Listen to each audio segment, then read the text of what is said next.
Hey guys, what is up? It's RGTV, and I know I haven't posted in like 2 weeks, but I've been kind of busy with stuff I gotta do, and Thanksgiving was around the corner, so I had that, and I didn't really have time to upload, and I had to do other stuff as well, so I didn't really have time for YouTube. But now I'm gonna get back on the grind and try to upload as much as I can. I'm gonna try to have a 1 week where I upload daily, and then after that I'm gonna try to upload daily for like the rest of the year. So we only got a month until 2018, and from now into 2018 I'm gonna try to upload daily. Yeah, so pretty much now let's get into the video. Oh wait, hold on, one thing. If you haven't subscribed and leave a like on the video. And also, if y'all need some shooting sleeves, I have a link in the description to a great shooting sleeve that all ballers should use. Or if you don't have a shooting sleeve and you're thinking about getting one, the one in the description is really good quality for its price. It's about $15, and it's just an overall great quality shooting sleeve, and I would recommend buying it. Now for real, this time let's get into the video. Today there are only 3 games, and the first game was the Heat versus the Bulls. And this game just started off terrible. It was so bad. The first quarter only was the score was only 13-7. Yeah, you heard that right. The Heat only scored 7 points in the first quarter. That's the lowest in franchise history. But the funny thing is, the very next quarter they scored the highest in franchise history with 38 points in one quarter. This game started off pretty bad because of the production of the starters for the Miami Heat. They really couldn't get anything to fall down in the first quarter. And the only person that really scored in the first unit was Goran Dragic. He scored 24 points. He went 7-11 from the field and 4-7 from deep. And Hassan Whiteside only had 11 points. He went 5-11 from the field, and he had 9 rebounds. And Dion Waiters only dropped 7 points, 5 rebounds, and 1 assist. So he didn't really do anything for the Miami Heat. The real reason the Miami Heat were able to pull away is because of the good bench unit. In this game, their bench scored more points than all the starters combined. And the Miami Heat only have 4 bench players, so there's 4 players scored more than the starting 5. So it's a positive and a negative, because it's showing that the bench is really good, but it's showing that the starting lineup needs more work, because your bench shouldn't be scoring more points than your starting lineup, especially if there's less players on the bench than there are in the starting lineup. Wayne Ellington came into the game red hot. He dropped 19 points and went 5-8 from the field, and he went 5-8 from 3-pointer. And he also had 2 assists and 2 rebounds. And he was the leading scorer off the bench. The second leading scorer off the bench was James Johnson with 15 points. The Bulls bench didn't really have that bad of a game themselves either, because Grant dropped 24 points off the bench, leading the team in points, but went 8 of 16 from the field and 3 of 4 from deep. Bobby Portis also dropped 11 from the bench. Holiday had 15 points, Valentine had 14 points, and Markkanen had 11. Pretty much throughout this whole game, even the first quarter where they both played garbage, it was a close game, and Miami Heat pulled away with the 100-93 win over the Chicago Bulls at the end of it. In the game prior to this, Tom Thibodeau was talking about how Karl-Anthony Towns' production on the court isn't really translating to wins, and this game kind of shut him up with the win they got over the Suns. Pretty much what he was saying is that they're doing good, and Karl-Anthony Towns himself is doing good, but his production isn't really helping the team win.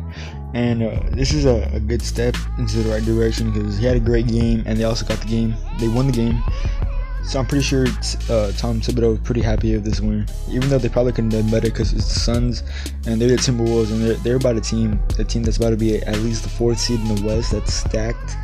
So yeah. They're probably gonna have chemistry issues for probably the rest of the season. By the end of the season, they should have everything figured out and be like a good team. I'm not saying a championship contender, but at least a top 3 team in the league, or top 4.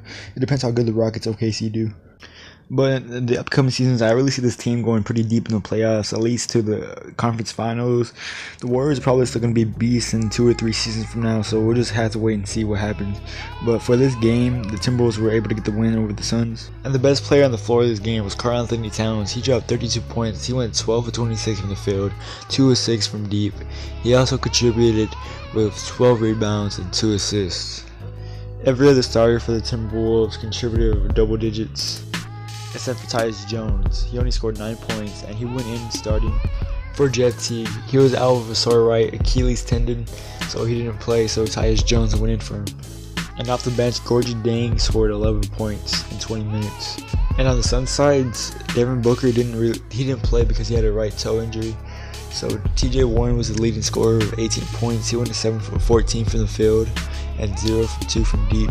He also had 4 rebounds and 1 assist and a steal and 3 turnovers. And Tyson Chandler also had 12 points. He went 5 of 6 from the field, nearly perfect. And he also had 7 rebounds.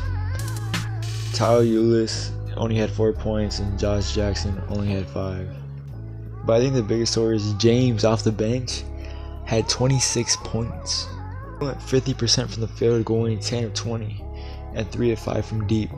And Daniels also had 13 points off the bench, going 5 of 9 and 3 of 5 from deep. Man, the Grizzlies just can't win without Mike Conley. Since he's gone down with his injury, they haven't been able to win a single game without him. Without him in the starting lineup, they've gone 0-7. Starting off the season pretty strong, but then it went 0-7, so that messes up their record. So right now they're about 11th in the West, and I'm pretty sure when Mike Conley comes back, they'll have a boost, but I don't know if it'll be enough to make the playoffs this season because the West is just going to be so stacked. The game was pretty even up until the half, but after the half, in the third quarter, the Nets won on a 22-6 run, and they ran up the score on the Grizzlies, and they pretty much just took off from there, and the Grizzlies weren't able to catch up. The final score of the game was 98-88. For the Nets, the leading scorer was DeMar Carroll with 24 points. He went 7 of 12 from the field and 4 of 6 from deep. He was also 100% from the free throw line. He had 2 assists, 2 steals, 1 block, 6 rebounds, and 4 turnovers.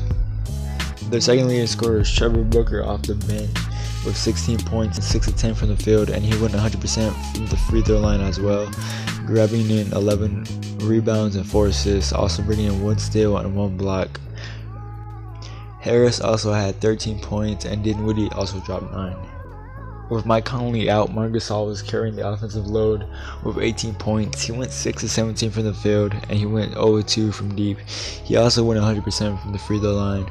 He had 1 assist, 5 rebounds, and 1 block and a steal. Tyreke Evans also had 18 points off the bench with 32 minutes. He went 5 of 15 from the field and 2 of 5 from deep. He went 6 of 8 from the free throw. He pulled in 6 rebounds. He dropped 3 assists and 1 turnover. Green dropped 11 and Parsons dropped 12. And Mike Conley's replacement, Mario Chalmers, only dropped 3 points. He went 1 of 2 from the field. He went 1 of 1 from deep. He had 2 assists and 2 steals. Towards the fourth quarter, the Grizzlies could have made a run to tie up the game and win it, but Coach Fizdale didn't put Gasol in, so Gasol was benched in the fourth quarter, and he for sure didn't like that. He wanted to play. He said he wanted to help his team out, and he wanted to win this game. So him being on the bench, he didn't really have a chance to help out his team to pull away and try to help the Grizzlies beat the Nets. In the post-game interview, he pretty much was talking about how he was getting frustrated and he didn't like the call at all by Coach Fizdale, and like it was pointless. Like he should have gone in and helped his team, and I kind of agree with him. The only reason Coach Fizdale didn't put Gasol in was because he said he liked the way the second unit was playing. But if I was him, I would still put Gasol in because that's their star player, and they need as much star power to beat. They don't need star power to beat the Nets, but they need star power to come back from a deficit. Ultimately, the Grizzlies just lost the game, and Coach Fizdale has some explaining to do because I don't really understand why he wouldn't put Gasol in.